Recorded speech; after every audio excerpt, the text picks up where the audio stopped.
The knock came at 11 at night, and Garrett Hale almost did not answer it. He was standing at the kitchen sink, washing the single plate and single fork from a dinner he had eaten alone, the way he had eaten every dinner for 3 years, when he heard it. Not a hard knock, not urgent, tentative, hesitant. The kind of knock that comes from someone who raised their hand, almost walked away, changed their mind 3 times, and then finally let their knuckles fall against the wood, because turning around would have meant admitting they had nowhere left to turn. Rain was hammering the tin roof, the heavy summer rain that rolled in off the river most evenings, turning the gutters into small rivers and the yard into something that smelled of wet earth and old wood. The house was so quiet beneath it that the knock sounded like it had traveled a very long distance to reach him. He dried his hands on a dish towel and walked down the hall to the front door. He opened it, and Rhulda was standing there. Her black hair hung wet against her shoulders, plastered to the dark green skin of her neck and collarbone by the rain. Her eyes, amber, enormous, the kind of eyes that orc women have, the kind that catch light and hold it, were swollen and red. She was clutching an old leather bag against her chest, the way a person clutches the last thing they still own. Both hands white-knuckled around the handles, as though letting go would mean losing the final piece of something she could not afford to lose. The porch light threw a warm stripe of gold across her face, but her eyes were cold, the particular emptied cold that comes after someone has already cried everything out and has nothing left but the exhaustion of having felt too much. Her tusks, modest, well-filed lower canines, the careful grooming of a woman who maintained herself with discipline rather than vanity, were dry. She had been walking in the rain long enough for even the rain to stop mattering. "I had nowhere else to go," she said.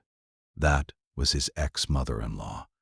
That was the night that changed everything he thought he understood about family, about loyalty, about the distance between the life you plan and the life that finds you when you stop planning.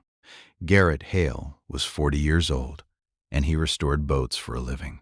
Wooden boats, the old kind, the kind that nobody built anymore but that some people still loved enough to save. He worked 6 days a week at a small boatyard on the river, sanding white oak planks, steaming ribs into shape, running his thumb along the grain to feel where the wood still held solid and where it had gone soft. He came home in the evenings, smelling of tung oil and sawdust, cooked dinner for one, and sat on the back porch listening to the river until the mosquitoes drove him inside. The work suited him. Wood did not lie.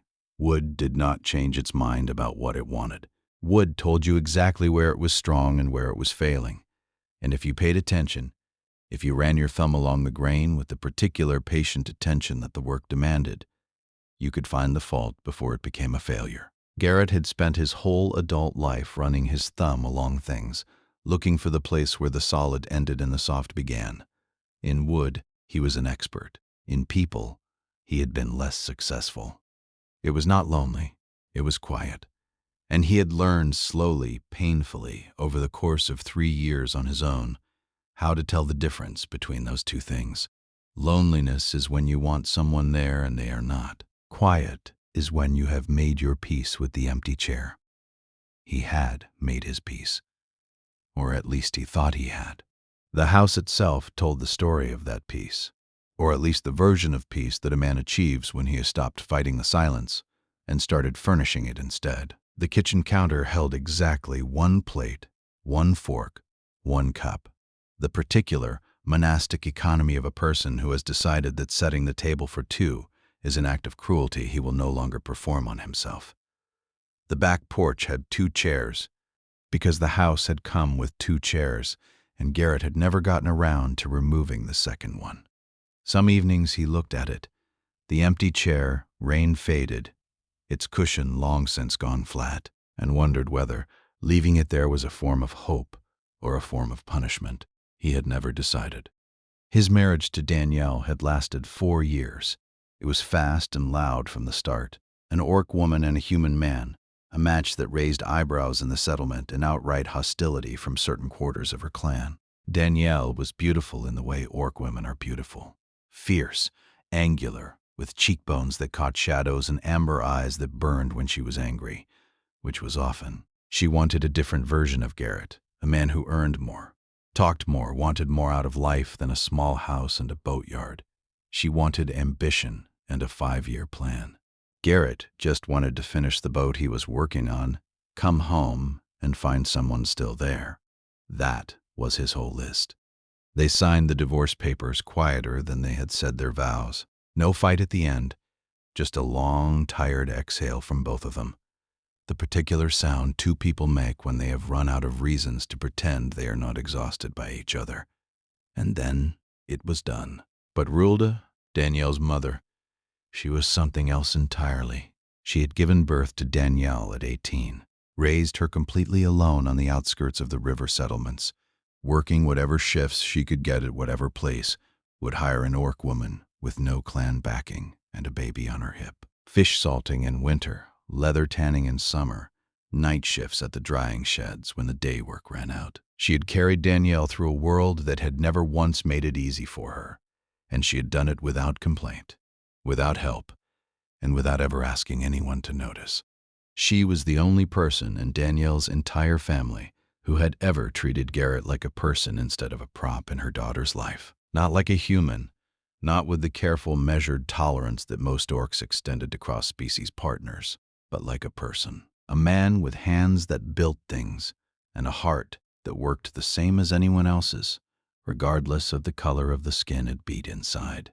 Every holiday, every feast day, every harvest gathering, every winter fire celebration, Rhulda brought a jar of root preserve, the slow-cooked kind, made from hand-picked volcanic root fruit, simmered down in a small copper pot she had owned for decades, a pot her mother had given her, and her mother's mother before that. She would set the jar on the kitchen counter without saying a word, just give a quiet nod, the orc woman's way of saying, "I see you, I acknowledge you, you matter here." And that was her greeting. That was her way. The preserves were not small talk.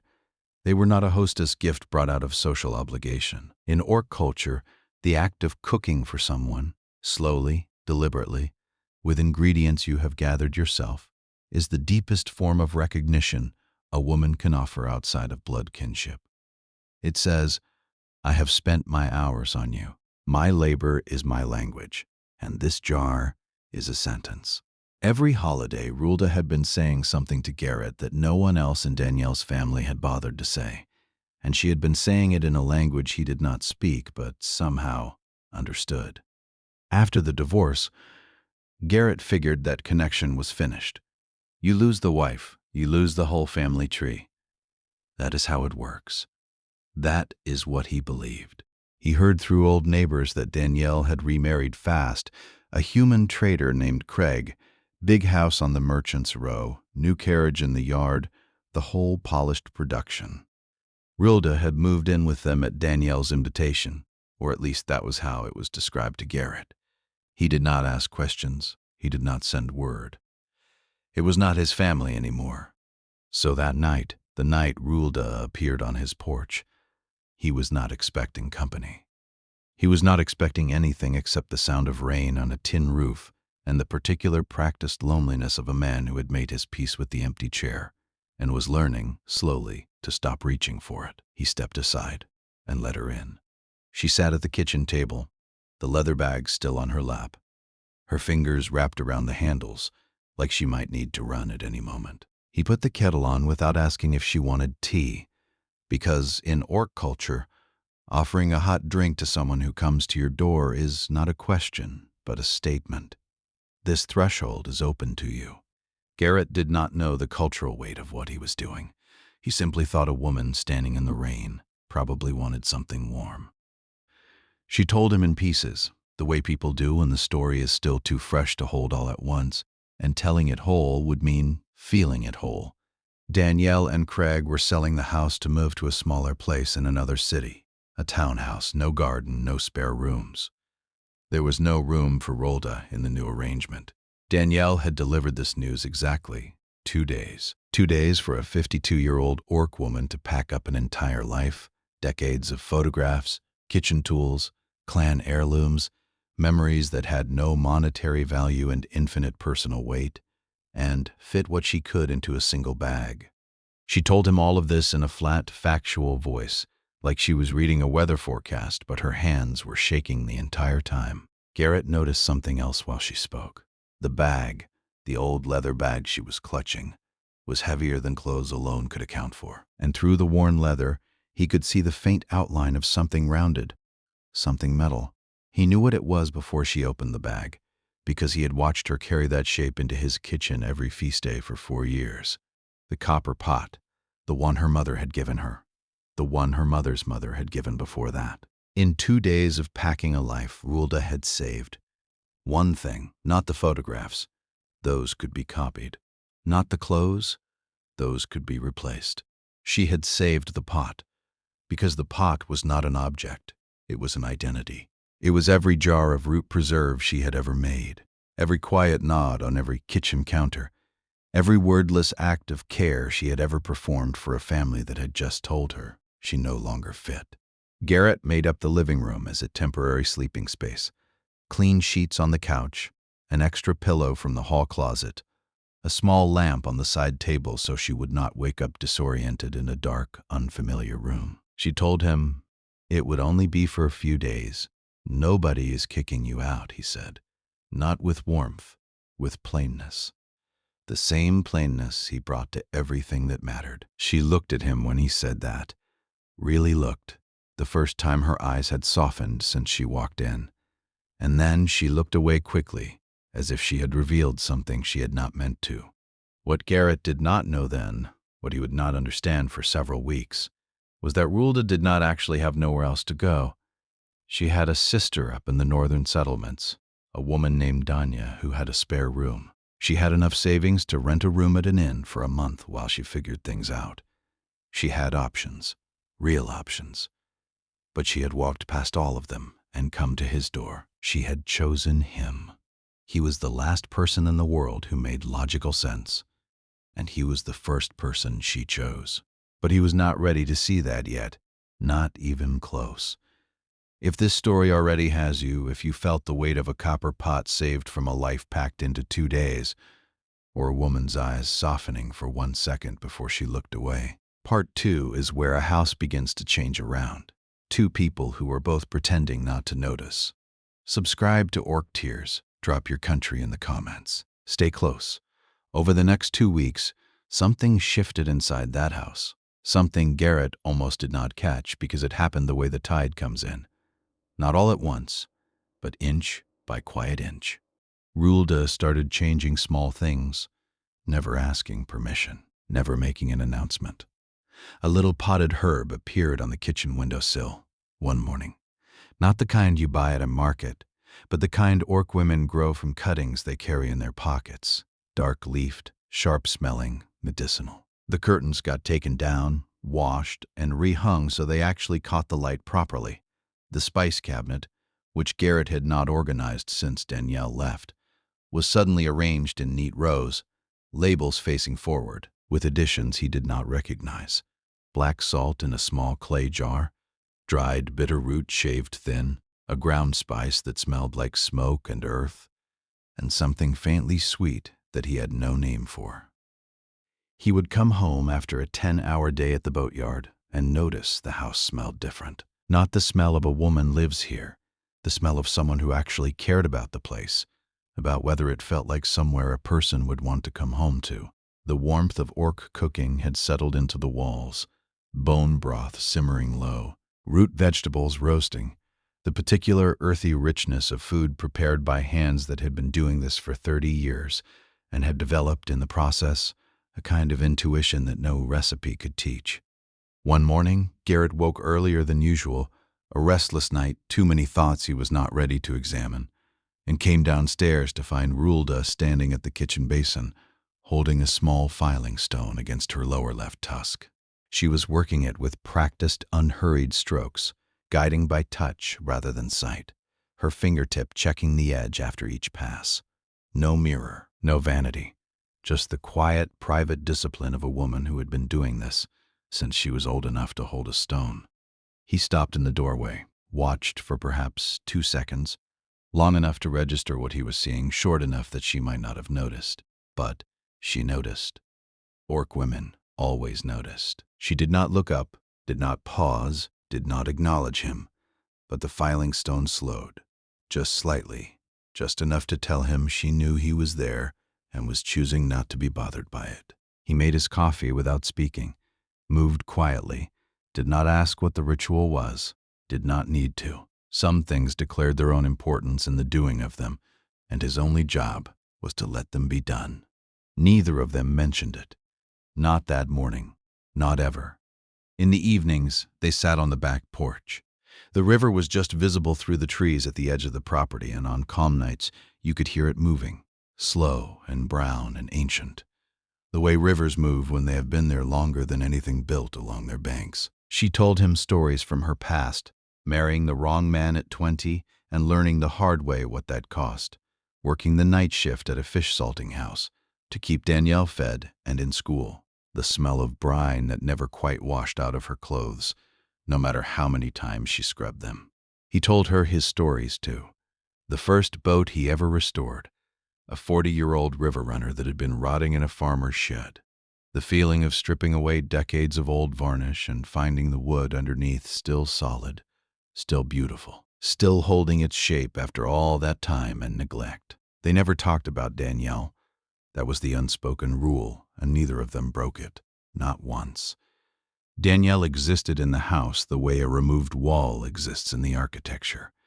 You could see where it had been, could trace the outline in the paint and the flooring. But the space it had occupied was now something else, something open and breathing, and neither of them wanted to rebuild it. The silence around Danielle's name was not avoidance, it was agreement. The particular wordless agreement of two people who understood that some doors once closed serve everyone better by staying closed. But the stories they did tell, the ones that did not touch the forbidden name, built something between them that neither of them had planned. Not intimacy exactly, something quieter than intimacy and harder to name. The particular, layered, knowing that comes from hearing someone describe their worst years without self-pity and their best years without exaggeration, and recognizing in both the shape of a person you have been looking at for years without truly seeing. At the end of the second week, Garrett opened the cold store to grab a drink and found a jar of root preserve sitting on the middle shelf. Cloth top, tied with brown string, Rhulda's slanted handwriting on the label in dark ink. She had gone to the river market while he was at work, bought a basket of root fruit at the peak of its season, and spent the entire afternoon cooking it down in the small copper pot she must have somehow carried inside that black leather bag. Garrett stood in front of the open cold store for a long time, the chill drifting across his face, just staring at that jar. It was not a gift. It was an answer, a quiet, careful answer to a question he did not yet know how to ask. Every holiday for 4 years, she had set a jar on his kitchen counter with a nod that said, "I see you." This jar said the same thing, but it said it in a house where she was staying in a kitchen she was slowly making her own, and the weight of it, the difference between a visitor's offering and a resident's labor, was not lost on him, though he was not yet willing to examine what it meant. The neighbors started noticing. The woman next door stopped him in the yard one morning, arms folded across her shawl, and asked who the older orc woman staying with him was. Her tone made it clear she was not being neighborly. Garrett gave a short, polite answer and went inside, but the question burrowed into his chest and stayed there all day. Because here was the truth he was only half willing to face. He had started looking forward to coming home, not for the dinner on the stove, not for the tidied house, but for the sound of her voice saying "welcome back" when he walked through the door. 2 simple words, they undid something in him every single time, and that unsettled him deeply. He lay awake some nights and asked himself hard questions. Was he attached to her out of pity, out of familiarity, out of some leftover need from the divorce that he had never properly dealt with? Or was it something else entirely? Something he did not have a name for and was not sure he wanted to name. She was an orc. She was his ex-wife's mother. She was 12 years older than him. The world would have an opinion about every one of those facts, and none of those opinions would be kind. One evening, she was at the kitchen sink washing the dinner plates. He walked up behind her to reach for a cup from the cabinet, and his hand brushed hers under the running water. They both pulled back at the same instant, like the contact had been electric. Green fingers and human fingers, under cold water, touching for less than a second. But the seconds stretched. 3 seconds of silence followed, the longest 3 seconds of his entire life. She went back to scrubbing. He filled his cup, walked out to the porch, and sat down. Neither of them mentioned it. Not that night. Not ever. She never once said thank you to him in words. She thanked him by making soup from scratch on cold evenings. Orc soup thick with bone broth and root vegetables, the kind that warmed you from the center out. She thanked him by rearranging the books on his shelf in the exact reading order he preferred, something she had figured out just from watching which spines were cracked. She thanked him by remembering he drank his coffee black, no sugar, and having a cup ready before he even came downstairs, the steam still curling off the surface like a small signal. That kind of gratitude, silent, attentive, precise, was the Orc way. Minit sesla gosterilmes, ilemle gosterilier. Gratitude is not spoken, it is performed. And Garrett, who had spent 4 years married to a woman who expressed every emotion at full volume and meant approximately half of it, found himself completely undone by a woman who said nothing and meant everything. What he found out much later was that during those weeks, Rhulda had been sending messages to her sister Danya in the northern settlements while he was at work. Danya told him about one conversation in particular months after the fact. Rhulda had said, "I know I am fooling myself, but this is the first time in 30 years I have felt like I have a home. Not 4 walls, the feeling of being safe. I know it is wrong, but I do not want to leave." She started buying fresh wildflowers for the kitchen table, the small yellow kind, the kind she knew he liked because she had once caught him pausing to look at them at a market stall, and she had remembered that single fleeting moment. That was the thing about Rhulda, she remembered. She catalogued the world in quiet observations, filed away the small preferences and unspoken habits of the people around her, and then, weeks or months later, produced them as acts of care so precise they felt almost supernatural. The wildflowers were not a decoration. They were proof that she had been paying attention to him long before she had any reason to, and that the attention had come from somewhere deeper than gratitude. He noticed everything she did, even when he pretended not to. And on those evenings, sitting 2 feet apart on the back porch, the sunset turning the river to copper through the old trees, the smell of root preserve drifting from the kitchen where the wooden spoon had been clicking against the copper pot all afternoon. Those evenings, the distance between their chairs was just far enough for him to tell himself there is nothing here, and just close enough for him to know he was lying. He had started counting the inches, not consciously, not the way a man measures wood at the boatyard, with a ruler and a pencil, and a clear understanding of what the number means. He counted the way a body counts, the way skin registers warmth from a source it is not touching. Some evenings the gap was 18 inches. Some evenings it was 14. One evening it was less than a foot, and Garrett had sat very still for a very long time, aware of every breath she took beside him, aware of the particular dangerous warmth that 12 inches of humid air can hold between 2 people who are both pretending not to feel it. Then, on a Sunday afternoon, without any warning, a carriage pulled into the yard. Polished, expensive, the kind that human merchants kept for occasions when appearance mattered more than practicality. And Danielle stepped out. If you're still here, if you felt 2 hands pull away under running water or a jar of preserves that answered a question nobody had asked yet. Part 3 is where the daughter arrives, says the one word designed to do maximum damage. And a man has to decide whether defending what he feels is worth what it will cost. Subscribe to Orc Tears, drop your country in the comments. A super thanks keeps the copper pot on the stove. Danielle was not there because she was worried about her mother. Not once during the entire visit did she ask Rhulda how she was doing, whether she had been eating, whether she was sleeping well at night. She was there because the neighbor had told a mutual acquaintance, and the acquaintance had told someone else, and the story had traveled south like a lit fuse until it reached Danielle's ears in its most damaging form. Your orc mother is living with your human ex-husband. What made Danielle truly dangerous was that she never raised her voice. She did not scream. She did not throw things. She spoke quietly, precisely, with the calm control of someone who had been rehearsing her lines the entire ride, and every single word landed exactly where she aimed it. She was still beautiful, the sharp-featured beauty of an orc woman who had learned early that appearances were currency. Her dark hair pulled back, her tusks filed to the fashionable thinness that the merchant-class orcs favored. Craig sat in the carriage with the reins loose and the horse idling. He did not get out. He did not even look at the house. "Mom, do you see what you are doing right now?"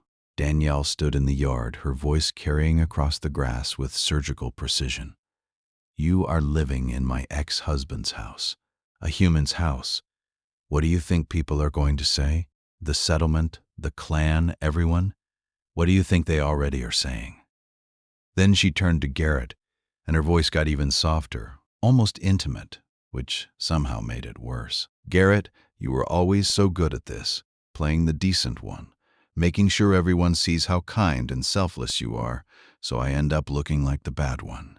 You have not changed at all." She paused, watching his face for a reaction. When he gave her nothing, she shifted her weight and turned back to Rhulda. Her voice dropped to nearly a whisper, the way someone does right before they deliver the line they have been rehearsing for hours, the one designed to do maximum damage with minimum volume. "Or is there another reason you like it here, Mom? Is it because of him?"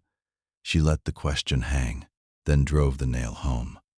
"Do you have any idea how sick that is?" That word, sick, was the kill shot. And Danielle knew exactly what she was doing when she pulled the trigger. It was not accurate. There was nothing sick about what lived in this house. But accuracy was never the point. The point was that it named the thing Rhulda feared most in the world, that what she felt, the warmth, the safety, the quiet wanting, was something to be ashamed of. That the gentlest, most honest thing she had allowed herself to feel in years was something diseased cross-species, ex-family, age gap. Danielle compressed every taboo into a single syllable and aimed it at the softest place she could find. Garrett watched Rhulda's face when that word hit. It was like watching someone get struck without a hand being raised. The amber eyes went flat, the mouth closed. Electric filled the air, turned into his room, and made his back tight and rolled on a staircase. When a dozen piece of rud, tight, dammed its grass with all the fear-saying goose, habit, and braved it. He ended. Something behind the green skin of her face, some last fragile structure that had been holding, collapsed inward, silently, totally. Rhulda did not answer. She did not defend herself. She stood up from the porch chair, slowly walked inside the house without looking back, and closed the bedroom door behind her. The lock turned. The sound was small and final. Garrett stood in the front yard looking at Danielle. Every muscle in his body was tight. He wanted to explode, to match her cruelty with volume, to say every true and brutal thing about her that he had swallowed during 4 years of marriage and 3 years of silence. He wanted to tell her that she had never once cooked her mother a meal, never once asked Rhulda what she wanted for herself, never once noticed the copper pot or what it meant, or the 30 years of labor that had polished its bottom smooth. He wanted to tell her that the woman she had just called sick was the only person in her entire family who had ever treated him like a human being instead of a disappointing investment. How crusty, improperly revealed the death his crimes advanced him. Death by American magistrate and by the Roosevelt House, having taken over the window. His love had been done to his heart. But he did not, because that was exactly what Danielle wanted. She wanted evidence. She wanted him to lose control so she could tell everyone he was unstable, so she could build the story she needed to justify every selfish thing she had ever done to her own mother. Danielle did not fight to win arguments. She fought to collect ammunition, and Garrett had spent 4 years learning to recognize the difference between a conversation and a weapons cache. So he spoke very slowly, keeping his voice level, keeping his hands still at his sides. "Danielle, you gave your mother 2 days to leave the only home she had. 2 days, You packed her life into a bag and told her to figure it out. And now you ride 3 hours to stand in my yard and lecture me about decency." He paused. Let each word settle. "You do not get to come to my house and tell me who is allowed to sit at my kitchen table." Her jaw tightened. For a moment he thought she might actually say something honest, something real. But the moment passed. She turned and walked back to the carriage, her expensive shoes sinking into the wet grass with each deliberate step. Before she climbed in, she called across the lawn in that same calm, surgical voice. "You will regret this, Garrett. The whole settlement is going to know exactly what is happening here." Craig turned the carriage without making eye contact. They disappeared around the bend, and the yard went quiet again except for the sound of the river moving through the trees and a dog barking somewhere down the road. That night, Rhulda packed her things. Garrett came out of the washroom and glanced into the guest room and saw the black leather bag sitting on the bed, zipped shut, handle standing upright, ready to go. The copper pot, he knew, was inside it. The preserve jars were probably beside it.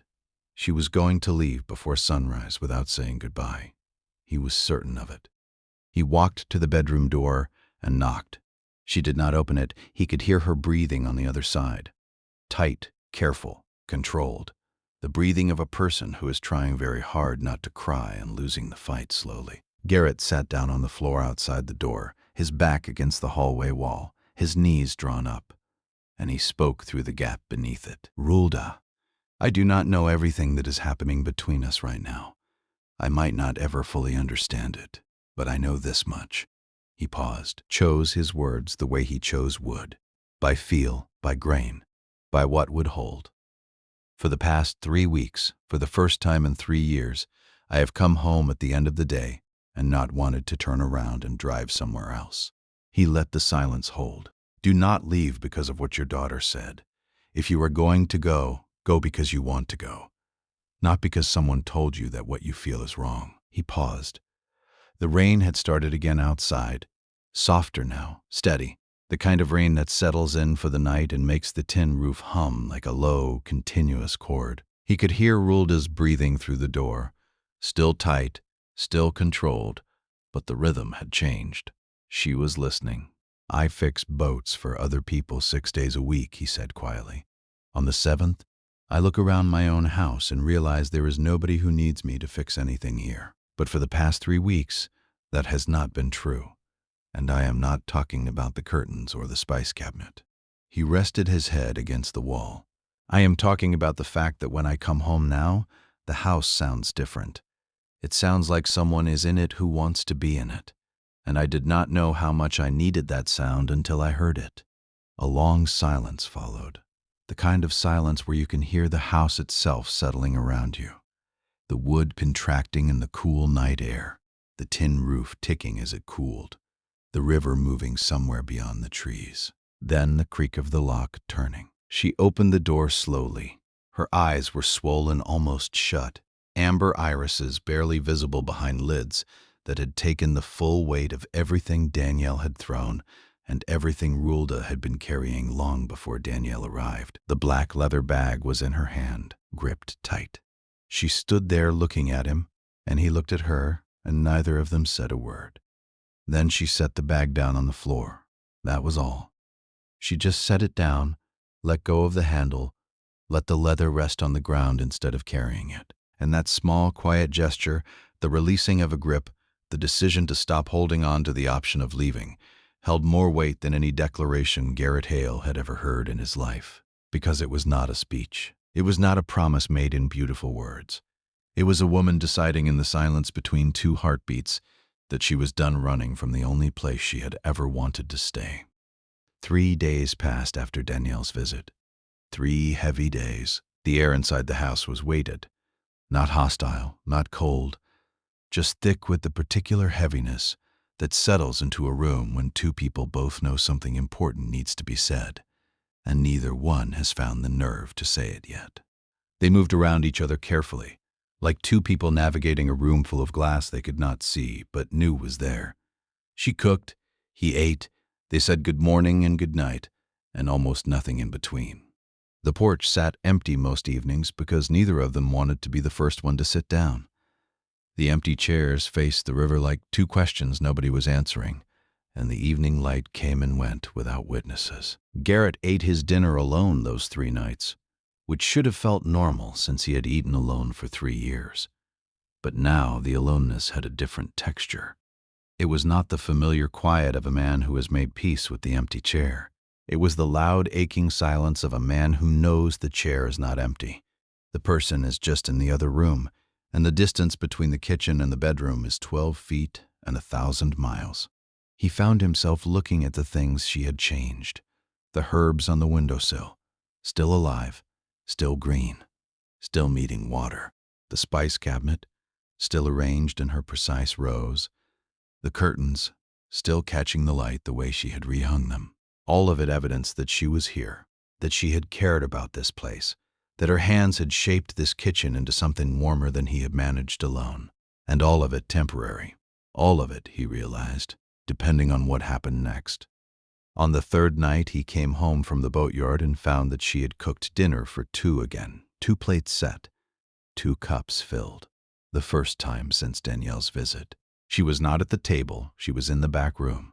But the plates were there, and the food was warm, and the gesture said more than any conversation could have. I am still here. I have not decided to leave yet, but I need you to decide whether you want me to stay. Then, on the 4th evening, Garrett came home later than usual. A hull repair at the yard had run long, the kind of job where one rotted plank reveals another beneath it, and the light was already fading orange over the river when he pulled into the yard. Rhulda was sitting on the back porch in the better of the 2 chairs, looking out at the dark water, holding a cup of tea that had gone cold in her hands. He could tell by the way she was sitting, very still, very upright, her spine not touching the backrest, that she had been there for a long while, building up to something. Garrett sat down beside her, closer than the old safe distance. For the first time, he did not leave a gap between the chairs. He pulled his forward until the armrests were nearly touching, and he stayed there. If you're still here, if you felt a bag set down on a floor, or a lock turning in the dark, or 3 days of silence that weighed more than any argument, Part 4 is where 2 people finally stop pretending, and a copper pot finds the kitchen it was always meant to live in. Subscribe to Orc Tears. Drop your country in the comments. Stay close. She spoke first. No warm-up, no easing into it, no small talk about the weather or how his day was. She told him she had been watching him, not in any strange or invasive way, but quietly, from the edges, the way you watch someone you admire but believe you have no claim to. Long before Danielle and Garrett had even divorced, she had seen him fix an elderly neighbor's leaking roof on a rest day morning and refuse any payment, just wave the old man off and walk home with plaster dust on his clothes. She had seen him standing alone on the front porch during rainstorms, watching the water come down with the expression of a man who was enduring something heavy, though would never once complain about it to a living soul. I started comparing, she said, her voice low, her hands still wrapped around the cold cup, her amber eyes fixed on the dark river. My daughter had you, and she never saw what she had. And then one day I realized that I saw it clearly, and I had no right to be the one who did. She told him she knew this was not conventional. She knew the species difference. She knew the age gap. She knew the label the world would stamp on it. Ex-mother-in-law, ex-son-in-law, orc and human. And how ugly those labels sounded spoken aloud, even when the reality underneath them was nothing ugly at all. She said very quietly, her hands pressing the cold cup until her knuckles went pale beneath the green. I did not come here that night because I had no place to stay. Where has the soul to be afraid to go, or to set around and into the time of the failure, thus to stay with him, and in chilled and after, the soul to be afraid to go, where has no place to stay. I came here because you were the only place I wanted to go, and I have hated myself for feeling that way for 2 years. Every single day for 2 years. Garrett did not respond immediately. He sat completely still. The frogs were calling along the riverbank, loud and rhythmic, the way they always were in summer, so constant they became part of the air itself. He thought about Danielle. He thought about the word sick and the way it had made Rhulda flinch, like she had been struck across the face without a hand being raised. He thought about the neighbors and their knowing looks, about the whispered conversations that probably stopped the moment he walked into a room. And then he thought about the jar of root preserve sitting in the cold store with her handwriting on the label, about the black leather bag she had placed on the floor instead of carrying it out the door, about 3 weeks of waking up every morning and knowing before he even opened his eyes that someone was on the other side of the wall, and that the simple knowledge of her being there made the day feel worth starting. "I do not know what to call this," he said. "I do not know if it fits inside the word right the way most people mean it, but if I lie to you right now, if I sit here and tell you I feel nothing, then I am worse than every single person who has ever lied to you before, and you have had more than enough of that for one lifetime." There was no kiss, no dramatic embrace. None of the things the stories say should happen when two people stop pretending. He rested his hand on the back of her chair and she leaned into it, gently, barely, just enough to close the last inch of distance between her shoulder and his. Green skin against human cotton. The warmth of her through 2 layers of fabric. She exhaled, long, slow, full. The kind of exhale that comes from someone who has finally set down something impossibly heavy that they have been carrying alone for longer than they can remember. Garrett felt her shoulders drop, felt the tension leave her body like water draining from a basin. And he held on. That was all. And that was more than enough. They agreed to the terms without ever calling them terms. No rush, no announcements, no performance for anyone else's benefit. Just this quiet, terrifying, honest thing.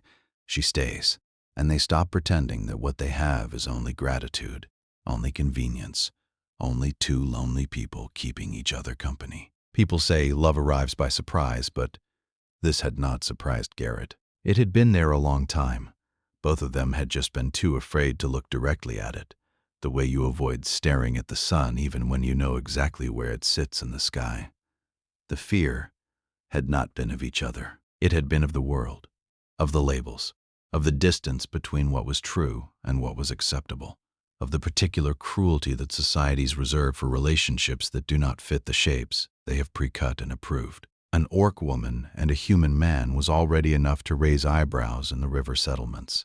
An orc ex-mother-in-law and her human ex-son-in-law was something the world did not have a box for, and the world punished what it could not categorize. But the thing about the world, Garrett was learning, was that it was very loud and not very observant.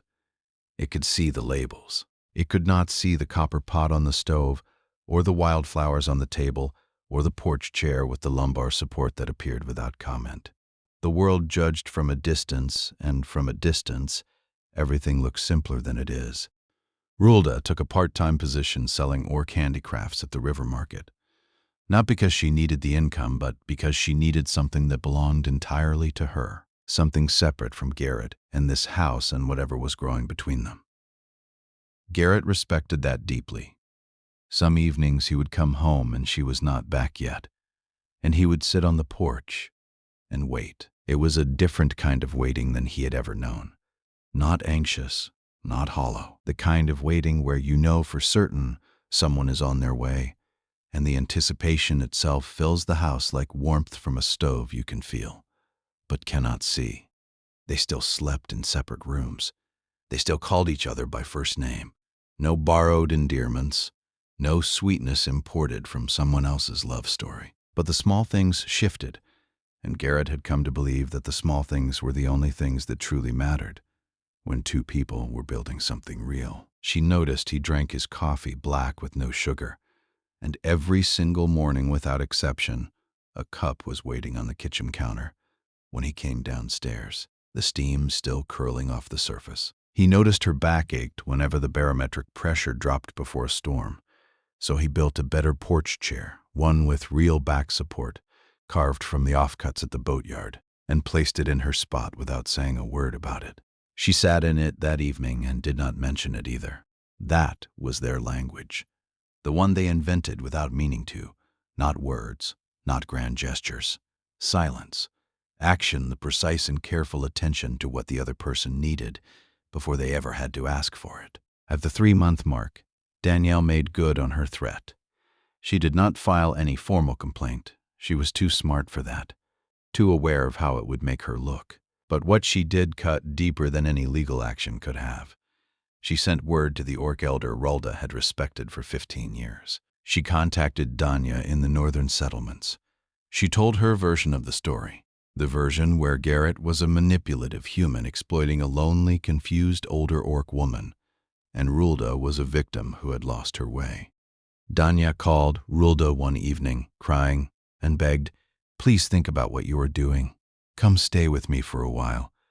Rhulda was hurt by this, deeply, quietly hurt. Garrett could see it not in tears, but in the way she went silent for days at a stretch, the way she held her tea with both hands, like she was trying to warm something far deeper than her fingers could reach. She was not hurt because the world disapproved.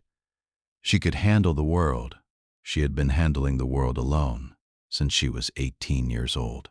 She was hurt because her own daughter, the child she had raised alone, sacrificed sleep for, worked night shifts for, was the one holding the knife. One evening, she looked at Garrett across the kitchen table with total exhaustion mixed with unshakable clarity, and she said something he would carry forever. "I have spent 52 years making everyone else happy. I just want to try one time making myself happy." At 6 months, autumn moved into winter, and Rhulda came home one rest day carrying a root tree sapling. Barely 3 feet tall, its trunk wrapped in burlap, its leaves still pale and tender. An orc fruit tree, the kind that grew in the volcanic soil of the old homelands, transplanted here to river clay by a woman who was doing the same thing with her own life. She planted it in the backyard herself, kneeling in the dirt in her work clothes, tamping the red clay around the roots with her bare hands, while Garrett stood on the porch, watching. When she stood up, she said, brushing off her knees, "In 3 years, we will have our own fruit for the preserves." That sentence, 3 years, was a promise that never needed to call itself one. It was a future planted into the ground, quiet and deliberate, and Garrett heard every word of what she was really saying underneath. She was not going anywhere. She was growing roots. One cold evening in December, she sat close to him on the porch for the first time, not because the chairs were narrow, but because she wanted to. Shoulder pressing against shoulder, her arm warm against his, through 2 layers of flannel. Green skin and human skin, separated by nothing but cloth, and the particular, terrifying honesty of 2 people who have stopped pretending that proximity is accidental. He put his arm around her. She did not speak. She just exhaled, long, slow, and the sound of it was the sound of a woman who had finally, after 52 years of carrying everything alone, found a place where she could put it down. At 1 year, Danielle stopped calling, not because she accepted anything, but because she got bored with her own outrage. That was harder to stomach in some ways, the idea that her own mother was not even worth sustained anger. But it was also a kind of freedom neither of them had expected. Danya came to visit once that spring. She did not say much during the whole visit, but Garrett caught her watching them move around each other in the kitchen, passing dishes, stepping aside, finishing each other's gestures like 2 people who had been sharing a life for decades instead of months. An orc woman and a human man in a small kitchen moving around each other the way water moves around stones, without collision, without effort, with the grace that comes from paying very close attention to where the other person is at all times. When she left, she hugged Rhulda at the front door for a long time, a full orc embrace, chin on shoulder, the kind of hold that says, "I may not understand, but I will not stand in the way," and whispered something Garrett was not meant to hear. "At least he sees you the way nobody else ever has." The root tree grew through its first full summer and survived its first hard winter, a winter that tested everything, that froze the dock pilings and sent ice into the shallows. Garrett wrapped the sapling in burlap the way Rhulda showed him. The orc method, insulating from the roots up, protecting the foundation first because the foundation was everything. When spring came and the burlap came off, the tree was alive. Small green buds at every branch tip, like tiny fists opening toward the sun. Rhulda stood in the yard and looked at it for a long time, and Garrett understood she was not looking at a tree but at proof that something she had planted could survive a hard season. Morning frost glittering on the tender new leaves, the smell of wood burning low in the fireplace on winter nights. The wind chime she hung by the porch railing, a small thing made of river stones and copper wire, orc craft, singing its quiet song in the cold river wind. That is what love sounds like when it has stopped trying to prove anything to anyone. The year the root tree gave its first fruit. Dark, heavy, warm from the sun, nothing like the market kind. Rhulda made the preserves.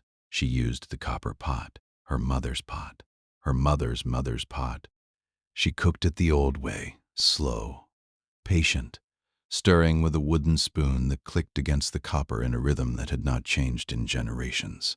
When it was done, she set the jar on the kitchen counter. Cloth top, brown string, her slanted handwriting on the label. She gave Garrett the quiet nod, the one she had given him every holiday for 4 years of marriage to her daughter. The orc woman's "I see you. I acknowledge you. You matter here." But this time it was different. This time the jar came from her own tree, in her own yard, in a kitchen she had made her own. And the nod was not a visitor's greeting. It was a homeowner's declaration. The black leather bag sat on a high shelf in the hallway closet, covered in dust. She did not need it anymore. She was home. Garrett is sitting on the porch right now, the same porch. The root tree out back is taller than he is, and it gave fruit for the second season this summer. Rhulda is inside making preserves. The smell of ripe root fruit drifts all the way out here, thick and golden in the late afternoon air, mixed with the particular earthy sweetness that only the copper pot produces, the sweetness that 3 generations of orc women have cooked into its metal. He does not know what to call this story. Love, probably, but not the kind they print on greeting cards. This is the kind that starts with a knock at 11 at night, with a black leather bag, and a copper pot, and a jar of preserves.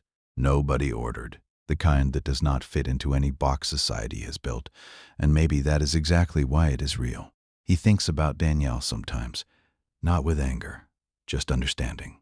Some people look right at you and never see you, and some people watch from a distance for years, terrified of what they feel, until the distance closes and the terror turns out to have been the only thing standing between them and the rest of their lives.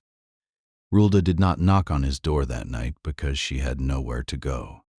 She knocked because she finally let herself go where she wanted, and Garrett did not open the door out of kindness. He opened it because for the first time in 3 years, someone was standing on the other side that he genuinely wanted to let in.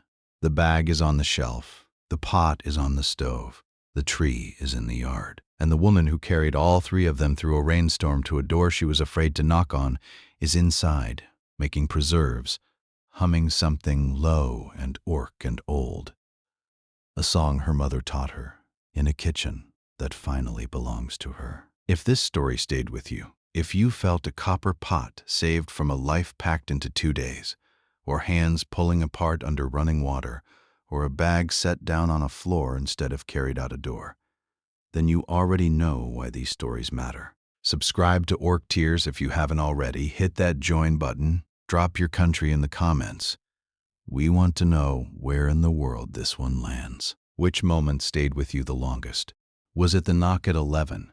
The jar of preserves that answered a question nobody had asked? The word sick, aimed at the softest place a mother has? The lock turning in the dark? Or the root tree, 3 years planted into the ground by a woman who had finally decided to stop running? Tell us. We'll see you on the next one.